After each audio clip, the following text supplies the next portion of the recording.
what is the secret to success? And I always tell them what the short version is, you got to have a 22-inch biceps. And you got to be able to kill predators with your bare hands, and you have to be able to travel back in time to save the human race, and of course you got to have this charming Austrian accent. That's a given. The long version is that I actually always had 5 rules, and everything that I did, I always used those 5 rules, and those 5 rules helped me to become successful in various different areas. And I believe that those rules can be applied to almost anyone and everyone. You don't need to be a bodybuilding champion, you don't need to want to be a governor of California or to be an action hero or anything like that. If you want to excel in whatever you do, those rules are for you. It's that simple. I have to tell you right off the top that I always was very intense. As a kid already, I was very intense and I was very hungry. I always wanted to be the best. I always wanted to be number one. I always wanted to get to the top. I never believed in just getting by. Now, I have nothing against people that just want to get by, because I think there are many roads to happiness, but I think that we all here like to be successful and we are driven. So that's why those rules apply to you. So my first rule is find your vision and follow it. You see, I think it's the most important thing that we have a very clear vision of where we go, a goal, where do we go? Because you can have the best ship in the world, you can have the best cruise liner, but if the captain does not know where to go, that ship will drift around the world out there at sea and will never end up anywhere. And this is exactly the way it is in real life. If you don't have a goal, if you don't have a vision, you just drift around. You're not going to be happy. This is why it is so important to have that vision. Now, I created that vision in Austria because I grew up after the Second World War. Austria, right along with Germany, lost the Second World War, thank God. And the problem was that everyone was so depressed because they lost the war that there was alcoholism everywhere. There was, of course, depression. There was a terrible economic situation. There was famine. There was starvation and all of those things. And also it was kind of a little place and narrow. I felt I wanted to get out of there. I wanted to escape. And I couldn't see myself really to work there and to stay there, to work in a factory, to work on a farm, or to even to follow my father's footsteps and to become a police officer. I couldn't see that either. As a matter of fact, that's what my parents wanted me to do. They wanted me to become a police officer and to marry a girl by the name of Heidi and to have a bunch of children and to run around like the Von Trapp family in The Sound of Music. But that's not what I saw. This was the vision of my parents, but not mine. And luckily, one day in school, I watched a documentary about America. And I found myself. I knew exactly that is where I wanted to end up. I wanted to be in America. Everything that I saw in the documentary I just loved. Everything was so big. I remember the tall skyscrapers, the monstrous bridges, the giant freeways filled with beautiful cars, the huge jetliners, movie stars, Muscle Beach, and all of those things. I could not wait to get there. The question was just, how do I get there? How do I get to America? I mean, it's just not a common thing to do.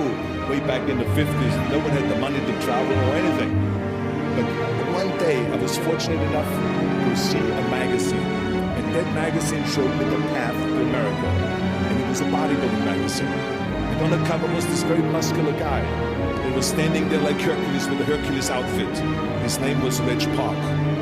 This Reg Park was on that cover, and I remember the cover said, Mr. Universe becomes Hercules star.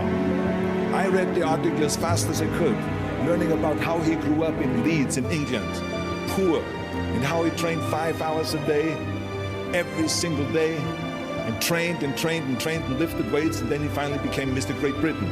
And then he became Mr. Universe. And then he won a second Mr. Universe title and a third Mr. Universe title, and then all of a sudden he landed in Rome in Cinecittà doing Hercules movies. And there he made millions of dollars, and this money he took and bought himself a gymnasium chain in South Africa, and he became a successful gymnasium owner.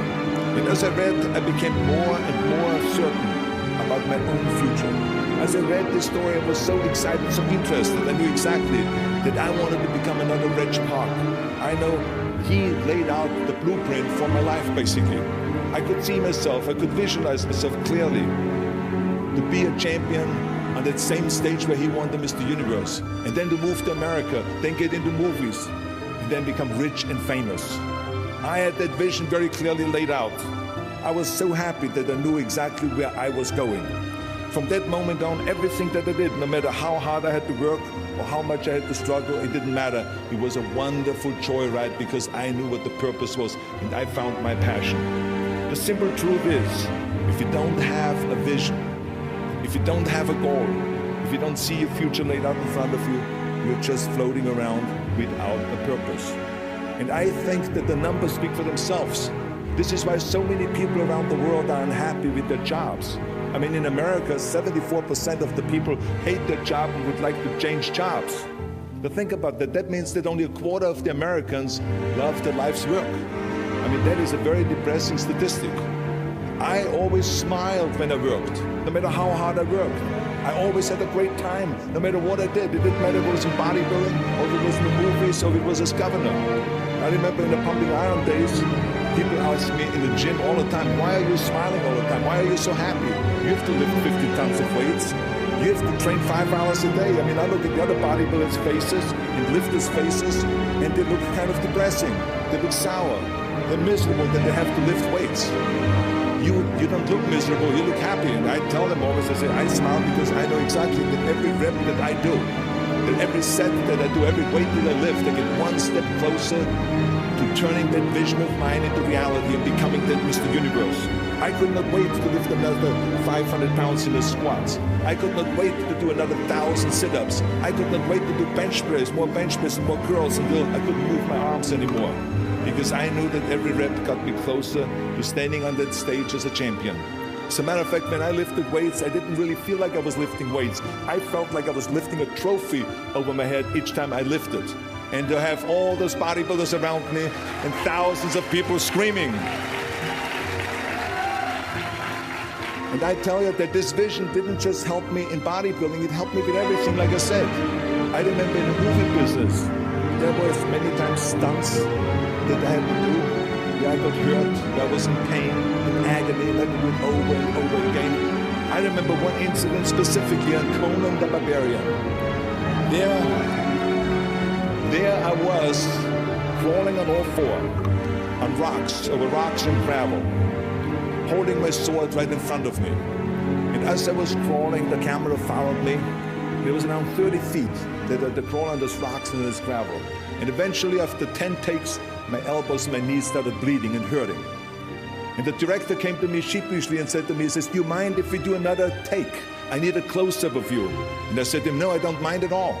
I said, go and do as many takes as you want. He says, no, I don't want to do that because I know you're in pain, you're bleeding. I said, no, I don't feel any pain. I said, the only thing I see is the finished scene.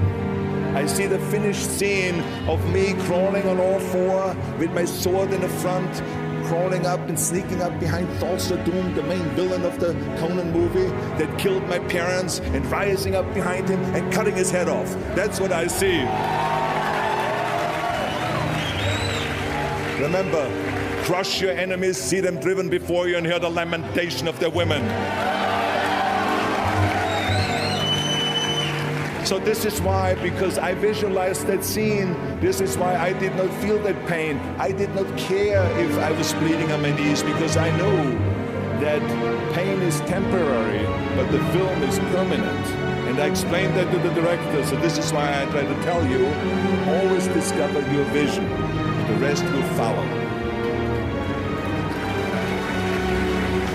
Now my second rule is never ever think small.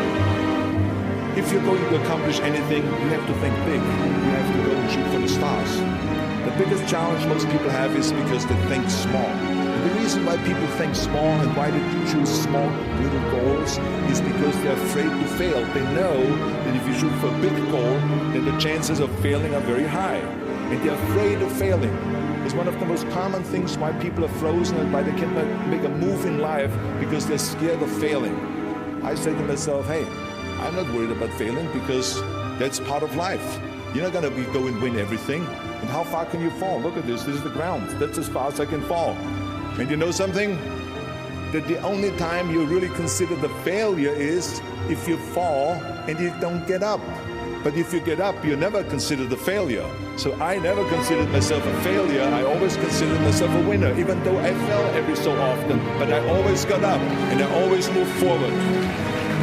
This is the important thing. I never had any patience, of course, for thinking small, Because in German we have a saying, wenn schon, denn schon. And that means that if you do something, then go all out and do it well. And this was not just the case in bodybuilding. I didn't just want to be a bodybuilding champion. I wanted to be the greatest bodybuilder of all times. I wanted to have the most muscle, the most muscle of all times, the most definition. I wanted to win the most trophies, the most world championship titles. I just wanted to be the best. And the same is also in movies. I didn't just think about being in movies. No, I wanted to be a movie star. I wanted to have above the title billing. I wanted to become the highest paid entertainer. I basically wanted to be another John Wayne. What's wrong with that? And then the same is in politics. I didn't just want to go and be in politics and enter a race for city council. I mean, let's be honest. Does that sound right? Schwarzenegger, city council? No, come on. Not even Schwarzenegger and mayor. No, it had to be Schwarzenegger running for governor. But not just any governor, but governor of the greatest state in the United States, of California. That was the important thing. I'll give you an example of thinking big. When I became governor, I wanted to rebuild California's ancient infrastructure.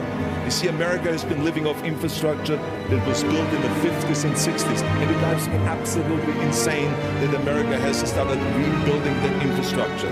I mean, we haven't invested in new roads or in new transit and schools or in energy or anything like that for decades. The number of cars that we have now in America are 4 times as many as we had in the 60s. So therefore, we should be having 4 times as many freeways, 4 times as many tunnels, 4 times as many bridges and all this. But we don't. So this is why I wanted to get our act together and do the upgrading, at least in California. So when I talk about infrastructure, I didn't really want to just fix roads and fix and close some holes on the roads. I wanted to build massive freeways on top of freeways. I wanted to build the first high-speed rail in the United States. I wanted to build more bridges and more tunnels, more on-ramps and off-ramps. I wanted to see literally trains everywhere. Well, there was no excuse for Californians to get stuck in traffic, and there was no excuse really to send your kids in overcrowded classrooms and schools, and there was also no excuse that Los Angeles has a 100-year-old sewage system. That's shitty, I think. At first, of course, some of the legislators looked at me like I was absolutely insane when I told them this vision. They were willing to spend maybe $5 billion, which of course is petty cash in compared to what my vision was. But so some politicians, it wasn't a hard time to see the big picture because they didn't really ever travel outside California. So they haven't really seen big infrastructure. They haven't really seen big infrastructure all over the United States or maybe in Asia, in China, or in Korea, or in Brazil, or in European countries, or here in Australia maybe. So they haven't seen that. And then, of course, there are other politicians that simply don't have a vision of the future past the next election, which is a common problem politicians have all over the world. So it was my job as governor to motivate them and to take them and to see the traffic jams in Los Angeles and to see the overcrowded classrooms and to see all the problems that you have. But I kept pushing and pushing, and I pumped them up enough that eventually they saw the big picture. And eventually Democrats and Republicans came together and we invested $60 billion to rebuild California's infrastructure, the biggest investment of our state in 50 years. So that's what we did because we had a big vision and everyone bought in on this big vision. So remember, never think small, think big. My third rule is ignore the naysayers. I think it is natural that when you have a big vision and big dreams and you have big goals that people are going to say around you, I don't think it can be done. I think it's impossible or no. I tell you, I heard this all the time, but I want to tell you, don't ever let them stop you from dreaming and from shooting for the big goal. Because eliminate just simply those words, no, impossible, and it can't be done.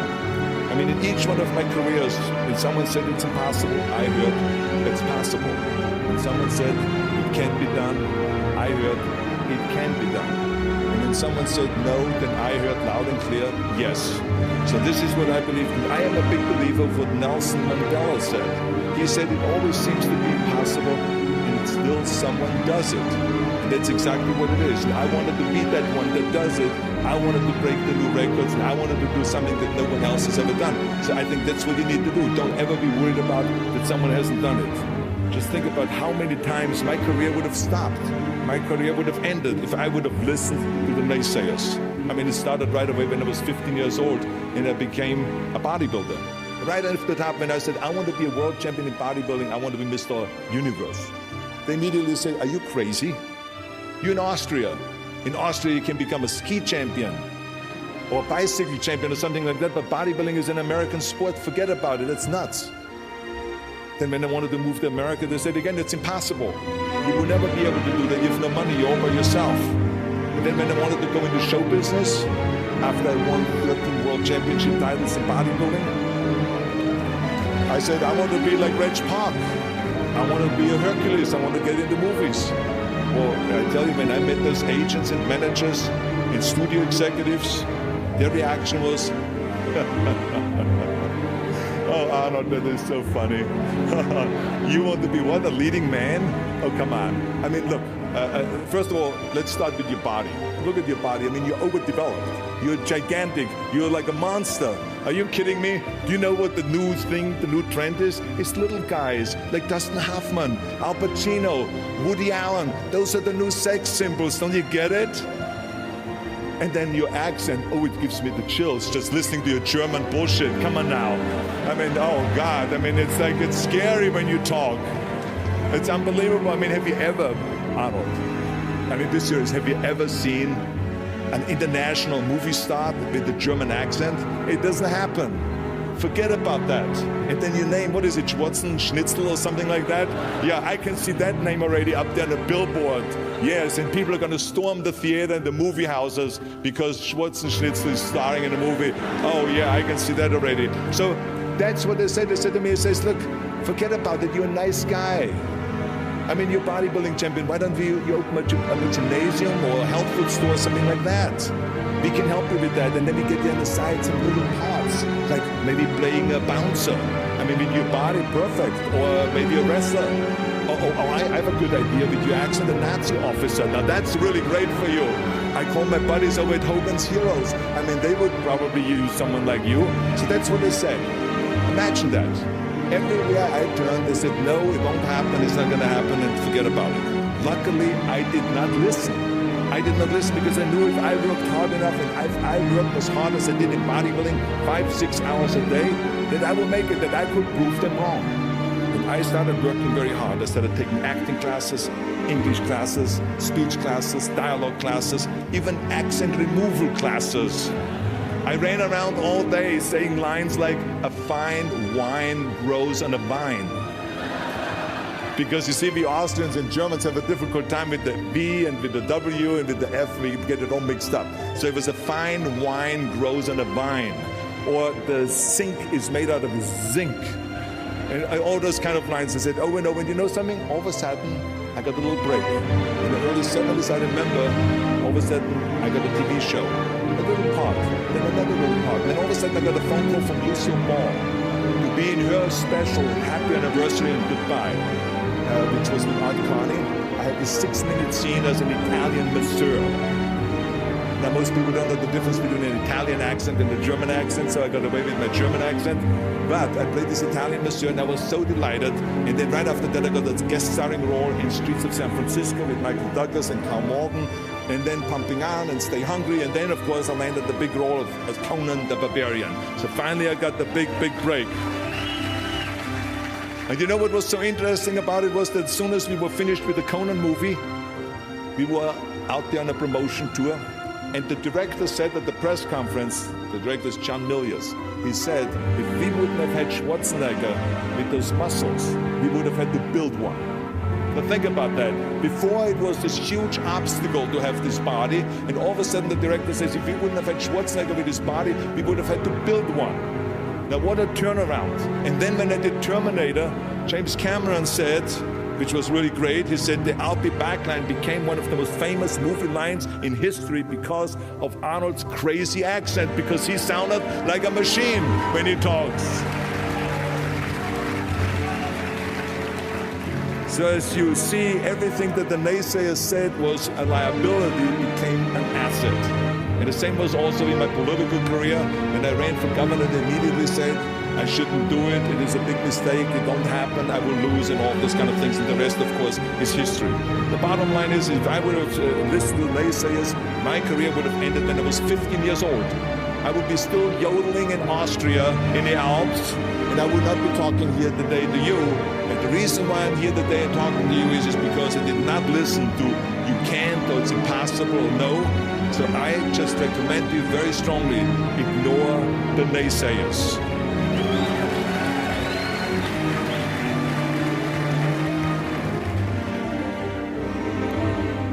My fourth rule is work your ass off.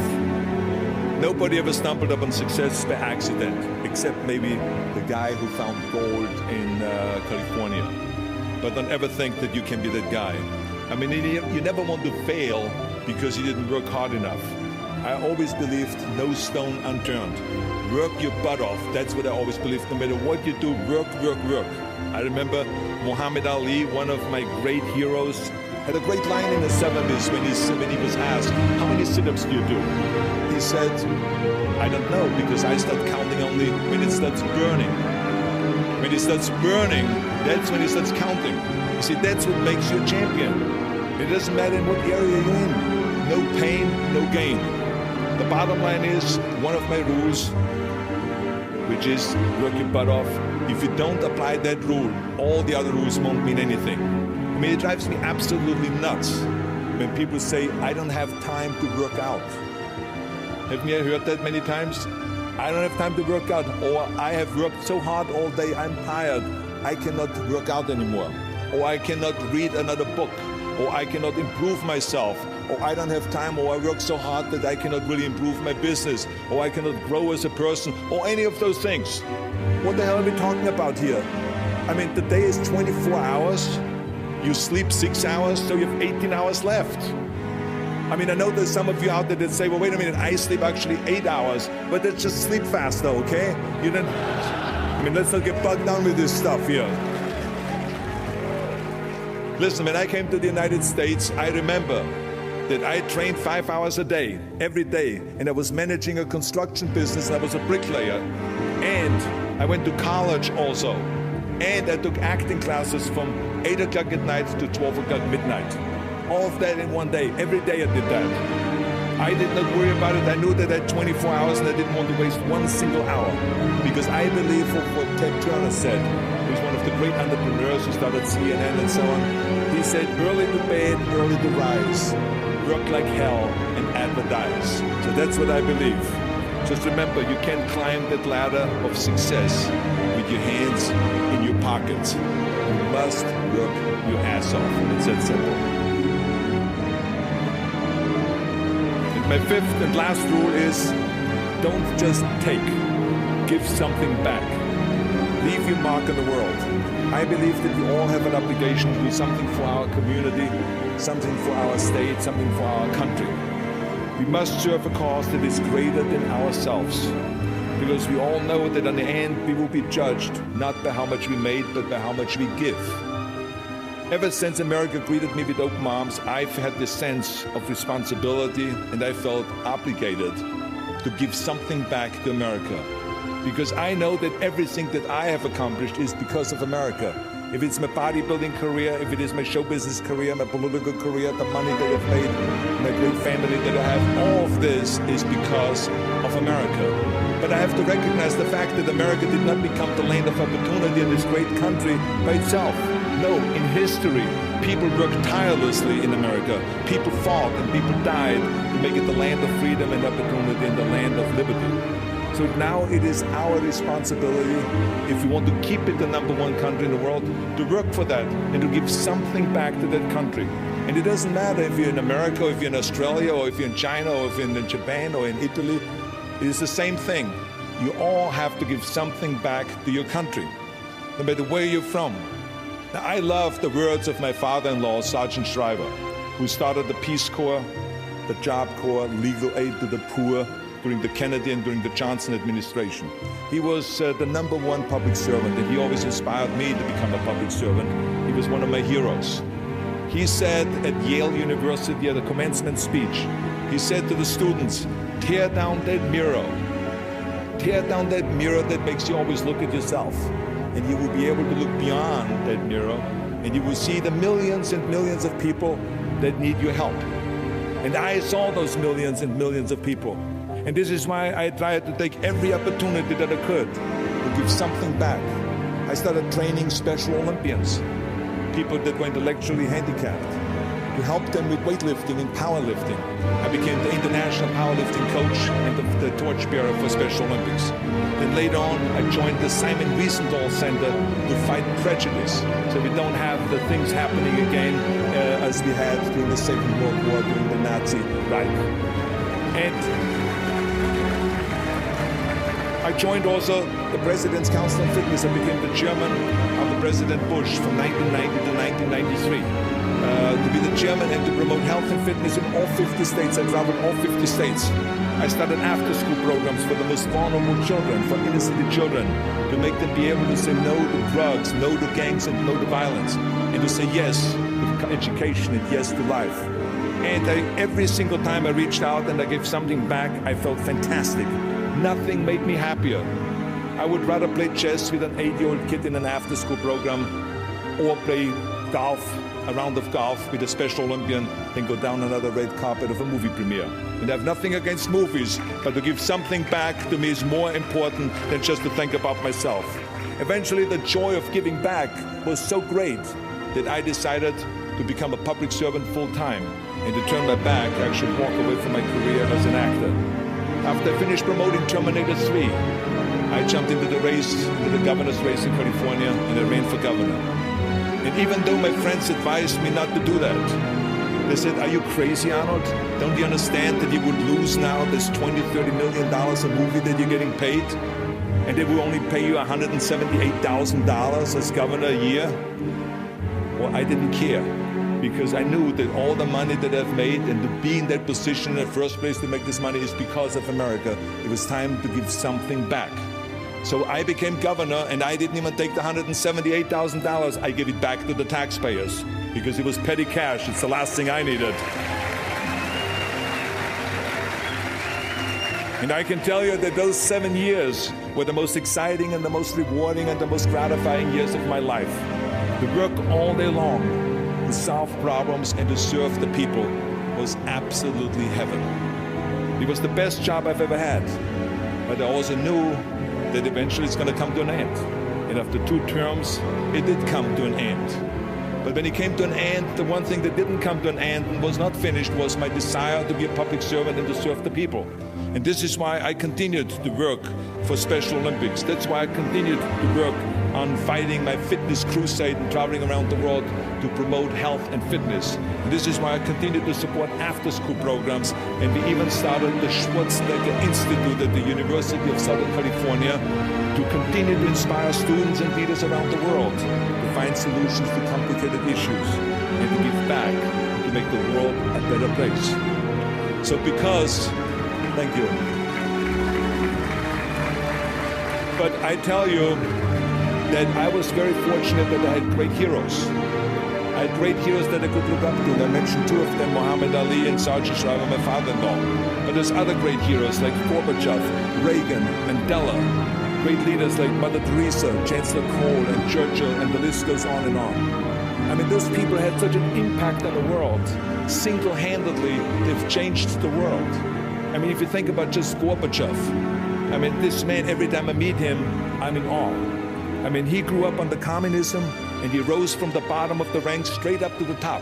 He became president of the Soviet Union, one of the most powerful people in the world. And he was the leader of the Communist Party.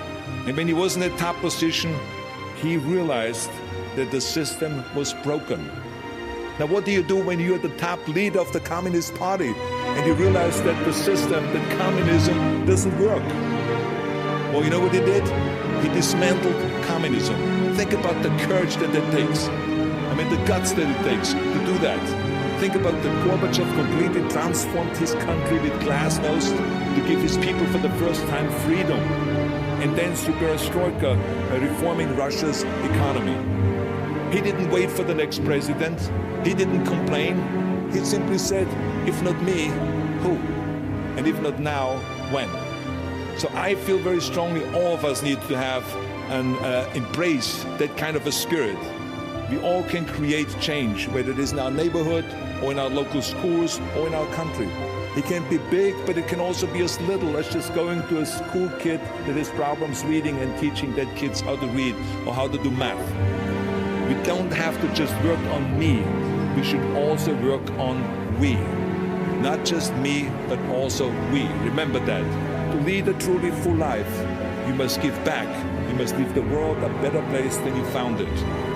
Because the bottom line is, it is up to us.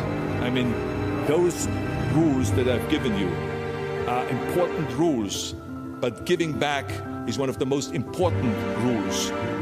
I guarantee you that if you follow all of those rules, you will have many victories to celebrate. And you will leave, your work, and you will have extraordinary kind of a record, and you will leave a legacy behind that you can be proud of. So I want you to remember those rules. Have a vision. Think big. Ignore the naysayers. Work your ass off and give back and change the world. Because if not us, who? If not now,